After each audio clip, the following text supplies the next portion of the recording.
no me ayudan.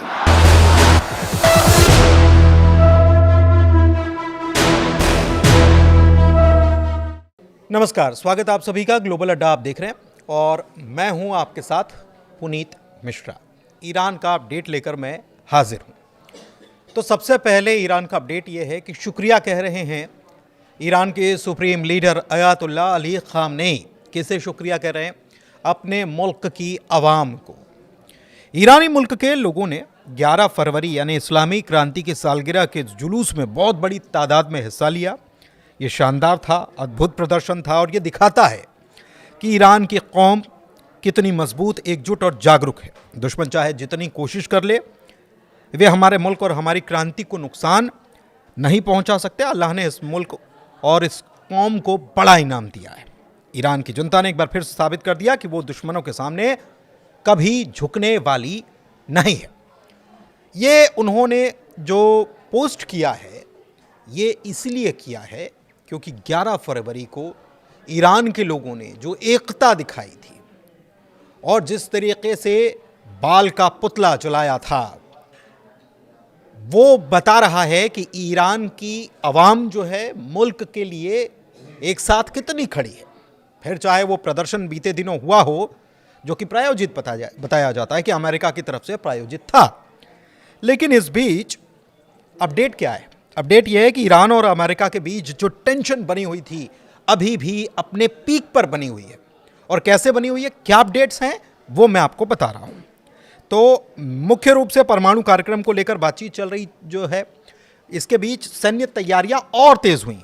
कैसे हुई हैं वो मैं आपको बता देता हूं। लेटेस्ट अपडेट तो ट्रंप कह रहे हैं, Trump says the Iranian regime have 1 month to degenerate. मतलब कि ईरान का जो मौजूदा रिजीम है, वो रिजीम का इस्तेमाल जानबूझकर कर रहे हैं। तो ईरान का जो मौजूदा रिजीम है, उसके पास 1 महीने का वक्त बचा है और इस 1 महीने के वक्त में वो तय कर ले कि क्या है, क्या करना है। और अगर वो मान जाते हैं तो ठीक है, वरना उन्हें अमेरिका के हमलों का सामना करना पड़ेगा और जो कि हजारों सैनिकों और नागरिकों की जान ले सकता है, ये वो कह रहे हैं। और 1 महीने का वक्त दे रहे हैं। अब अगर देखा जाए तो ईरान के नज़रिए की बात कर लेते हैं, तो इसका मतलब यह है कि जॉइंट अटैक अमेरिका और इजराइल के बीच में जो है ईरान के ऊपर जो होना है, वो अभी 1 महीने का वक्त है। मतलब ये कि अभी अमेरिका तुरंत कुछ करने नहीं जा रहा, ऐसा डोनाल्ड ट्रंप की बात से लग रहा है। हालांकि वो बात क्या करते हैं और करते क्या हैं, इसमें बहुत ज्यादा अंतर है। इसलिए क्योंकि बेंजामिन नेतन्याहू अभी अभी तो डोनाल्ड ट्रंप से मिलकर आए, तो नेतन्याहू तो ये चाहते हैं कि अगर अमेरिका नहीं करे तो हम हमला कर दें। लेकिन क्या डोनाल्ड ट्रंप ने नेतन्याहू को समझा दिया है, या फिर नेतन्याहू और डोनाल्ड ट्रंप के बीच कुछ ऐसी बात हुई है कि आप ऐसा कहिए और फिर हम ऐसा करेंगे? कुछ भी हो सकता है।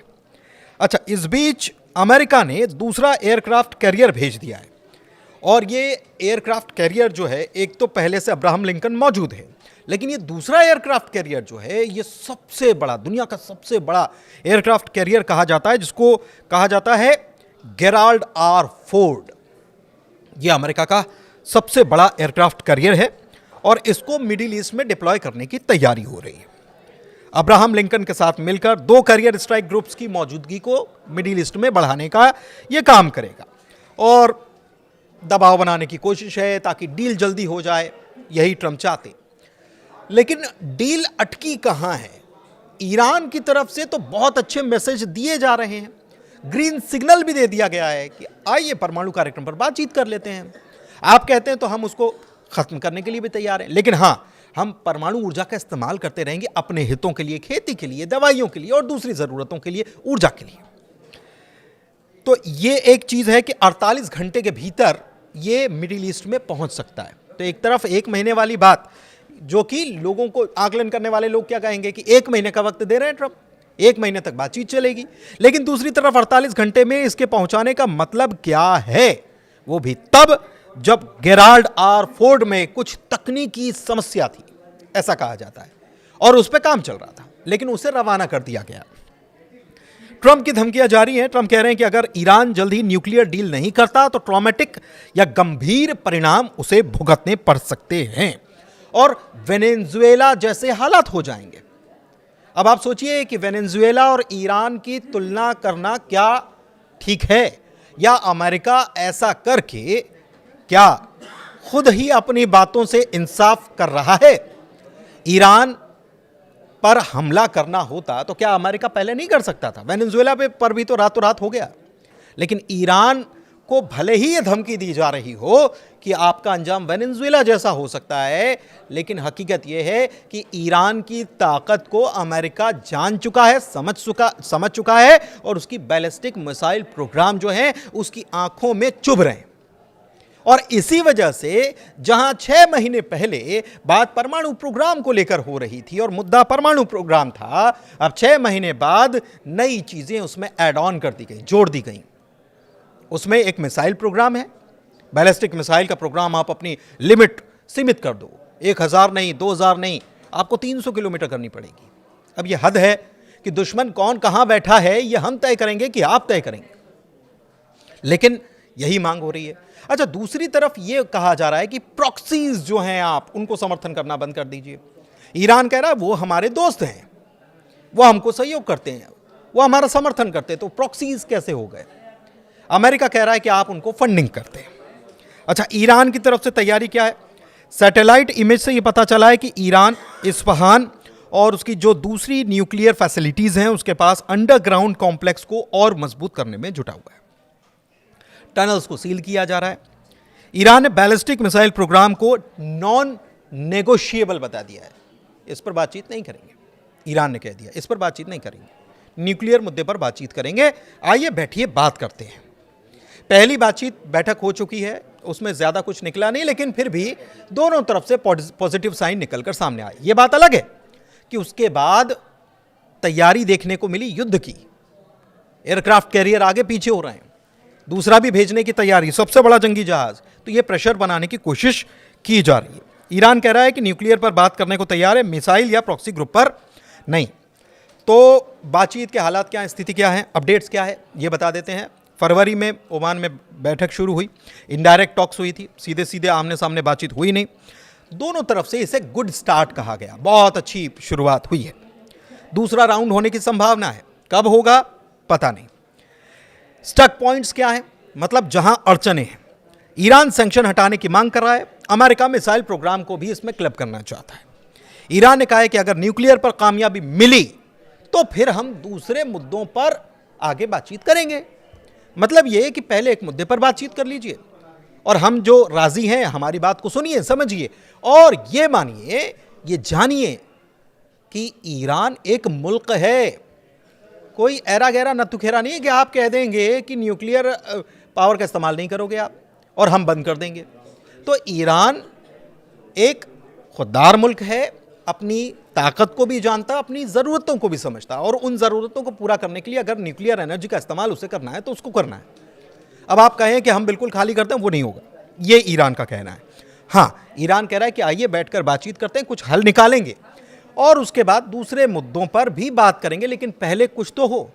सैंक्शंस हटाइए, सैंक्शंस हटाएंगे तो फिर हमारी तरफ से भी, हमको भी आपके ऊपर और भरोसा बढ़ेगा, क्योंकि अभी मौजूदा वक्त में हम आपके ऊपर भरोसा नहीं कर सकते, क्योंकि 12 दिन का हमने देख लिया ट्रेलर। अब टेंशन बढ़ी हुई है क्योंकि इजराइल के पीएम नेतन्याहू ने ट्रंप से मुलाकात की, ईरान पर सख्त रुख अपनाने की सलाह दी, ईरान ने अमेरिकी बेसिस पर अटैक की धमकी दी, और अगला हमला हुआ तो रीजनल वॉर हो सकता है, ये ईरान ने कह दिया है। कुल मिलाकर डिप्लोमेसी चल रही है। सैन्य बिल्डअप की धमकियों से लग रहा है कि स्थिति नाजुक है। डील नहीं हुई तो ट्रंप जो हैं वो स्ट्राइक का ऑप्शन खुले तौर पर रख कर चल रहे हैं कि हम हमला कर देंगे। लेकिन एनालिसिस क्या कहता है, जानकार क्या समझते हैं और क्या कहते हैं, इस बात को समझिएगा, ये बात को अंडरलाइन कर लीजिए। फुल स्केल वॉर से ट्रंप हिचक रहे हैं और ये लंबा और महंगा साबित होगा। किसके लिए? अमेरिका के लिए। वैसे भी आप देखिए, दो दो स्ट्राइक ग्रुप्स को भेजना, एयरक्राफ्ट कैरियर्स को भेजना कोई मामूली बात नहीं है। इतना फ्यूल खर्चा होना, इतनी लागत लग रही है उसमें, इतने दिन तक डिप्लॉयमेंट हो रहा है, और अलग अलग दुनिया में अलग अलग जगहों पर इनकी तैनाती होती है वैसे, लेकिन उसको वहाँ से ले जाकर वहाँ मिडिल ईस्ट में तैनात कर देने का मतलब क्या है? मतलब यह है कि दबाव बनाया जाए। फुल स्केल वॉर नहीं चाहते हैं ट्रंप। उनको मालूम है कि अगर फंस गए तो बहुत लंबा खिंच सकता है। इस बीच एक चीज और है कि ईरान का सैटेलाइट जैम-1 अच्छी तरीके से लॉन्च हो गया, और जानकार ये कह रहे हैं कि मिशन जो है वो एक मुल्क को दूसरे मुकाम पर ले जा रहा है, स्पेस और सैटेलाइट के मामले में, डेवलपमेंट प्रोग्राम के मामले में। एक ये है। अच्छा, इस बीच अच्छी खबर क्या है? अच्छी खबर भी मैं आपको बताता हूँ। सऊदी अरब के सुल्तान किंग जो हैं सलमान, और क्राउन प्रिंस मोहम्मद बिन सलमान ने ईरान के राष्ट्रपति मसूद पेज़ेश्कियान को ईरान की इस्लामिक क्रांति की 47वीं वर्षगांठ यानी कि एनिवर्सरी 11 फरवरी 2026 को जो थी, इस पर बधाई दी है। मतलब सऊदी बधाई दे रहा है। इसके मायने क्या हैं? इसके मायने यह है कि सऊदी भी चाहता है कि ईरान से रिश्ते जो पुरानी तलखियां थीं उनको ख़त्म करके मजबूत हों, और इसीलिए सऊदी ये भी पहले बीते दिनों कह चुका है कि अगर अमेरिकी ठिकाने जो सऊदी में भी मौजूद हैं, अगर उनके ऊपर ईरान हमला करता है तो हम बीच में नहीं पड़ेंगे, बस हमारा मुल्क सुरक्षित रहना चाहिए। अच्छा, संदेश जो है ईरान की सरकारी मीडिया ने जारी किया है और बताया है कि सऊदी की तरफ से हमको बधाई मिली है, और इससे ये पता चल रहा है कि सऊदी अरब और ईरान के बीच ताल्लुकात अब पहले से बेहतर हुए हैं, खास तौर पर 2023 के बाद, क्योंकि चीन ने इसमें मीडिएशन किया और दोनों मुल्कों के बीच ताल्लुकात में जो है वो नरमी आई थी। जो पहले कड़वाहट थी वो नरमी के तौर पर देखी गई। चीन ने इसमें मीडिएशन किया था।